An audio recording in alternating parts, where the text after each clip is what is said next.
Les mouvements effectués de façon volontaire mettent en jeu plusieurs organes. Tout commence dans le cerveau. L'imagerie médicale permet de visualiser les zones impliquées lorsqu'on effectue un mouvement volontaire. Le cortex moteur joue un rôle essentiel. À tout instant, il reçoit des messages nerveux provenant de différentes zones cérébrales. Le lobe frontal lui donne des objectifs à réaliser. Le lobe temporal lui rappelle quelle stratégie il a déjà adoptée pour planifier un mouvement. Et le lobe pariétal lui indique la situation du corps dans l'espace. L'intention d'effectuer un mouvement est donc déclenchée dans le cortex moteur. Des interactions très complexes avec d'autres zones du cerveau sont mises en œuvre. Les ganglions de la base et le thalamus interviennent pour rendre le mouvement harmonieux. Le cervelet joue un rôle primordial dans l'enchaînement et la durée des différentes phases du mouvement à réaliser. Le cortex moteur recrute certains neurones qui iront activer des muscles très précis. Chaque partie du corps est en effet prise en charge par une zone plus ou moins large du cortex moteur. Plus la zone est grande, plus la précision des mouvements est importante.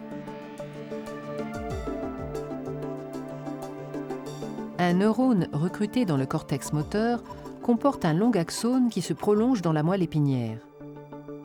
Il constitue une voie descendante pour les messages nerveux en empruntant la substance blanche.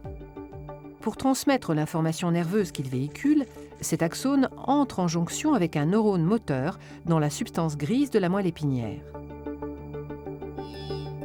Le neurone moteur peut recevoir d'autres informations nerveuses en même temps, provenant d'autres neurones. Il intègre toutes les informations nerveuses dans son corps cellulaire et engendre lui-même un nouveau message qui est alors acheminé jusqu'aux muscles. L'axone du neurone moteur se prolonge dans un nerf rachidien, en empruntant la racine ventrale. Le message nerveux parvient alors à l'extrémité de l'axone, c'est-à-dire à la jonction neuromusculaire, encore appelée synapse neuromusculaire. Il déclenche la libération d'un neurotransmetteur, l'acétylcholine. Cette molécule se fixe sur des récepteurs présents au niveau des fibres musculaires. Activées, ces fibres constituent une unité motrice. À l'intérieur, des myofibrilles glissent les unes par rapport aux autres. Ces déplacements engendrent un raccourcissement des fibres musculaires. Ce phénomène, répété dans de très nombreuses fibres, est à l'origine de la contraction du muscle.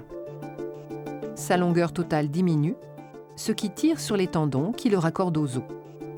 Une articulation est mise en jeu et le mouvement est réalisé.